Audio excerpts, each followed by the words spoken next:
Ola, moi boas, como cada semana damos a benvida a unha nova edición de Informar na que comezaremos falando do incremento da cota do xurelo para o Cantábrico Noroeste. Estaremos no Grove, onde vende arrancar a campaña da centola, e tamén nos desplazaremos a Rianxo para falar co seu patrón maior sobre o ERE que vende plantexar a confraría.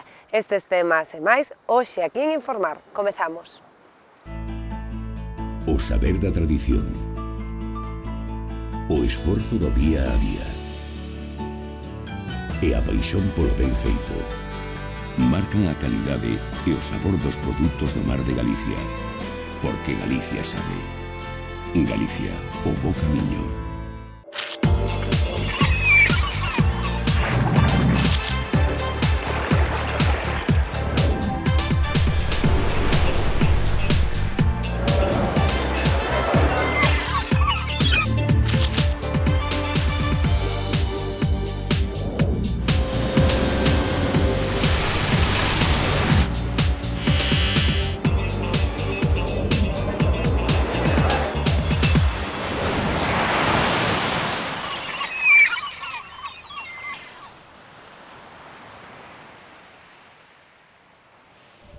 A Comisión Europea propón un importante incremento da cota do xurelo no Cantábrico Noroeste, pola contra outras especies baixan.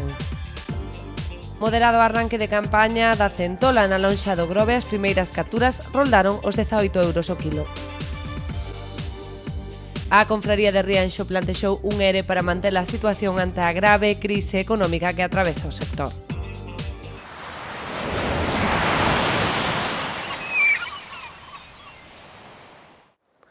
A flota galega verá incrementadas as súas posibilidades de pesca grazas ao aumento da cota do xurelo. Pola contra, outras especies experimentan un notable descenso.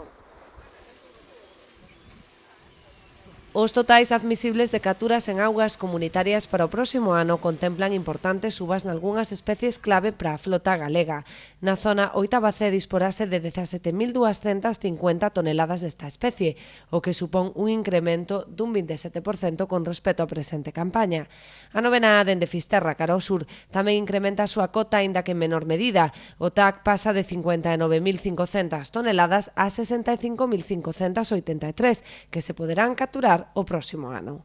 Me satisface enormemente ver que o traballo, o rigor e a documentación científica que se vai aportando fai que consigamos un incremento do xurelo na zona 8C, que é ao Cantábrico, a zona da Mariña, pois de un 27% e na zona 9A de un 15%, e xa se suma ao 70% que se conseguira incrementar o ano pasado. Polo tanto, eu supoño que os representantes do cerco de Galicia pois estarán nestes momentos con bastante satisfacción. Un dos segmentos da flota especialmente beneficiados por esta suba é o cerco. Sen embargo, os representantes do sector en Galicia non creen que o incremento dos TAC repercuta de igual maneira en toda a flota, posto que outras comunidades sairán máis beneficiadas. Seguen, polo tanto, demandando a modificación dos criterios de reparto entre comunidades. Fronte á suba do xurelo, outras especies como o rape ou o gallo experimentan un acusado descenso. A cota do bocarte mantense sen variacións con respecto a esta campaña. O futuro do xeito semella estar asegurado despois de que o Comisario Europeo de Pesca propuxera a modificación do decreto de prohibición das redes de malla e deriva, na que tamén se inclúe esta arte tradicional. A principal razón é que a principios de 2016 a Unión Europea presentará unha proposta para a regulación das artes de pesca, na que estarían definidos tamén os usos das redes de malle. Deste xeito quedaría sen efecto o decreto de prohibición no que traballa na actualidade. O sector ve nesta proposta unha porta aberta a excluir o xeito da prohibición, xa que, como sempre defenderon, trátase dunha arte selectiva, tradicional e sen danos para o medio ambiente. Na defensa do seu medio de vida, unha representación do sector chegou a viaxar ata Bruxelas para amosar ás autoridades europeas de primeira man a súa forma de traballar. Semella que os argumentos destas delegacións e os informes remitidos pola Administración galega en relación á escasa incidencia desta actividade pesqueira tiveron como resultado unha máis que probable modificación que excepcione o xeito da prohibición. Xera pública esta decisión, nós xa apostábamos por esta vía, xa tiñamos coñecemento de que se iba a facer a través do Regulamento de Medidas Técnicas. Creo que é bo que se vexa que un traballo desenvolvido dende o minuto 1, no momento en que se nos pide valoración da posibilidade de sustituir as redes de deriva, Galicia traballou en conxunto ca Federación Galega de Cofradías, se aportaron xa no mismo mes de setembro todos os datos que pediu como complementarios a Comisión, e iso é como hai que facer as cousas, con traballo, con rigor, pois se consigue convencer a Unión Europea do daño que se facía sustituindo un arte de pesca que é moi artesanal, que é moi selectivo e que representa unha pesca moi sostible para as nosas rías. Desprazámonos agora ata Lonxa do Grove para ver como se está a desenvolver a campaña da centola que abría esta semana, aínda que a calidade do marisco non é demasiado boa. Ata 18,75 € se pagou o centolo na tarde do luns na Lonxa de O Grove. Os primeiros kilos marcharon para unha marisquería en Burela, estreando así unha campaña que arrancou de xeito desigual para as embarcacións. Bastante decepcionante. Si contábamos con pescar algo máis, pero... Si fora así o resto da campaña, pois, era unha bendición. Pasé el primer día, yo creo que se coge máis cantidad que el del año pasado. O luns abriuse por fin a campaña e saíron ao mar as 60 embarcacións da flota mecana a procura do prezado crustáceo, estrelada a Lonxa grovense. Aínda que moitas non conseguiron acadar os topes, o que non decepciona é a calidade. Calidade todo o mellor. Tamén é boa, a calidade é boa. A calidade sempre é boa, a calidade vai normal. Se ti colles unha cousa boa, trela boa. Unha calidade e un prestixio que hai que protexer, tanto que a Confraría do Grove decidiu subir o prezo de retirada. O centolo non se venderá na Rula Meca por debaixo dos 8 €. Quen ten que mirar polo produto somos nós. Entón, despois, decidímoslo o sector, vamos. Tampouco fallou a expectación. Pola tarde a Lonxa bulía con mariñeiros, compradores e curiosos, que non quixeron perder a primeira poxa desta temporada do centolo, que, aínda que frouxa, deixa aberta unha campaña que se manterá en boa forma ata despois do Día de Reis. Hoxe foi un pau, pero bueno, a campaña non é como empeza, é como acaba. Non os anos de moita cantidad son os anos de ganar máis cartos. Entonces, ahora todo depende do precio. Invitada polo patrón maior da Confraría do Grove, a conselleira do Mar, Rosa Quintana, visitou a Lonxa da Vila para coñecer de primeira man como está vivindo o sector o adianto da campaña da centola e como foi o primeiro día deste ano. Por o que me están comentando, se capturaron algúns kilos máis ca o ano pasado, tamén o precio é un pouco mellor co ano pasado e iso parece ser que os está animando a pensar que van a ter un bo ano de centola. A Lonxa do Grove foi a primeira de Galicia en volume de facturación e descargas da centola en 2014, 41 toneladas deste crustáceo por un valor de 640.000 €. O patrón maior lembrou que non poden sair ao mar se este non lles dá cartos, pero amosábase optimista coa campaña deste 2015. Se esperaba que hubiera máis, pero al final, aún así, hai máis que el año pasado. Non hai tanto como nosotros quisiéramos, pero hai máis de lo que hubo el año pasado el primer día. Lo que sí también el precio, sí que fue importante la subida, que tenemos que mirar es ir al mar a ganar dinero, no a buscar pescado. Na visita tamén puideron valorar a situación da ameixa e coñecer as novas infraestructuras da Lonxa, que preservan un espazo reservado para que visitas e espectadores non teñan que estar entre os compradores nas poxas.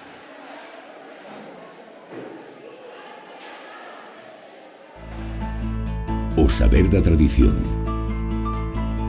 o esforzo do día a día e a paixón polo ben feito marcan a calidade e o sabor dos produtos do mar de Galicia, porque Galicia sabe. Galicia, o bo camiño.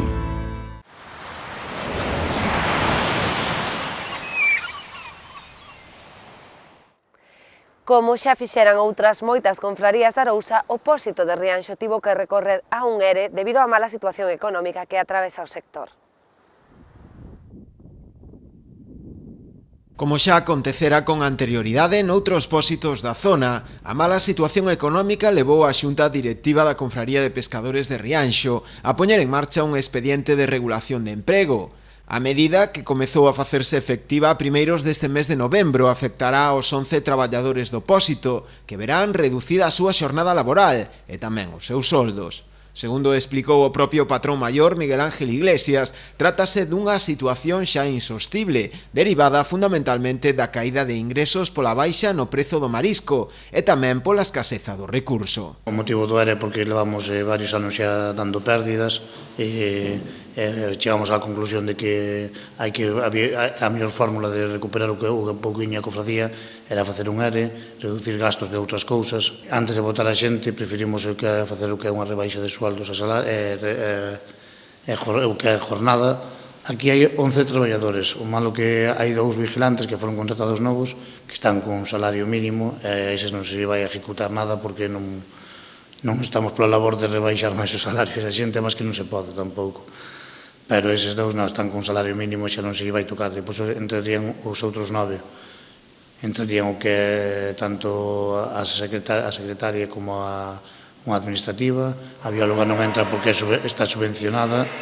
E o que é 5 vigilantes, serían 3 en este caso, e máis os 2 lonjeros. Iglesias apuntou tamén a outras razóns para explicar os problemas polos que atravesa o Opósito, responsabilizando tamén do problema anterior xunta directiva, xa que, segundo el, debido á súa mala responsabilidade e xestión, levaron a entidade á situación de crise actual.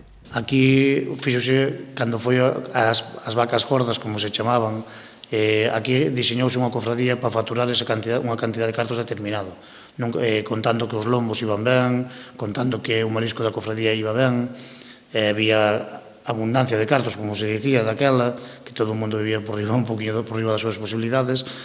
Diseñou unha cofradía sin prever un caso destes.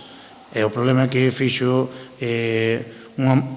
a noso entender, unha mala gestión nese aspecto, porque hai que mirar, en que sean anos bons, o que hai que mirar é que che poidan vir anos malos e que a cofradía poida ser rentable cando veñan anos malos. O ERE está previsto que se prolongue ata o ano 2018, sempre cando non varíen as actuais circunstancias. Nós, o que é o tema do ERE, en principio, témolo hasta 2018, pero a ver, este ERE máis ben é progresivo, quero dicir que nós marcamos un margen de 2.400.000, que é o máis ou menos para ter unhas pérdidas razonables. Se non superamos de 2.400 para arriba, o que é a reducción de salario vai ser menos. Se un caso chegamos un ano a 3.400.000, antes de chegar a 2.000, se este ano, por exemplo, chegamos a 3.400.000, que é o establecido para quedar a cofradía o que é igual a cero, eles cobrarían o que é o sueldo íntegro. Quer decir que según vayamos facturando máis a cofradía, eles van recuperando o salario. Fíxose con esa condición. A conselleira do Mar, Rosa Quintana, visitaba esta semana o cocedoiro de Mexillón Barraña Mar. Ali destacou o peso do barbanza na industria mexilloeira. 58.000 toneladas de mexillón das 235.000 descargadas en Galicia foron producidas no Barbanza. Estas cifras dan idea da importancia do sector na comarca, que supón o 25% de toda a produción autonómica. Destaca ademais a confluencia da industria produtora coa transformadora, tal e como acontece no cocedoiro Barraña Mar, participado por diversas organizacións bateeiras. Un cocedeiro do que forman parte os propios bateeiros, isto eu creo que o importante, donde o produtor primario tamén se implique no que é a transformación do seu produto, porque é donde realmente queda un valor engadido. Eu non vos vou explicar a todos vos o que supón a produción de mexillón para Galicia e para o Barbanza moito máis. Estamos a falar no ano 14 de máis de 295.000 toneladas, 58.000 producidas aquí no Barbanza e desas 58.000 deron un valor económico de máis de 25 millóns de euros. A responsable autonómica destacou a importancia da aprobación da Lei de Acuicultura de Galicia en fase de tramitación para apoiar o sector mexilloeiro recollendo actividades específicas que ata o momento non estaban incluídas na legislación. Pois así chegamos ao final do noso programa desta semana. Tan só nos queda despedirnos, lembrándoles que estaremos de volta o vindeiro xoves aquí en Canal Rías Baixas. Ata entón.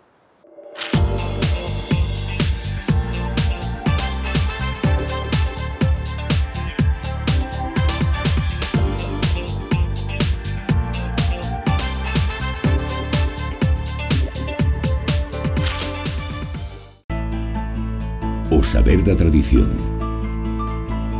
o esforzo do día a día